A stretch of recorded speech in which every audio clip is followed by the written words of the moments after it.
How to hide birthday on Snapchat.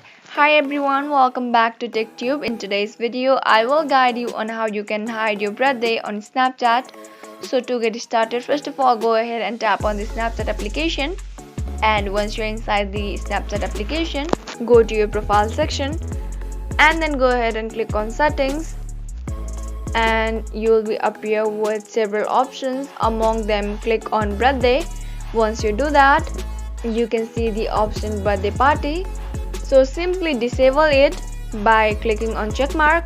Once you do that, your friends won't be able to see your birthday on Snapchat, or they won't be notified about your birth date. So this is how easily you can hide your birthday on Snapchat. I hope you found the video to be helpful and informative.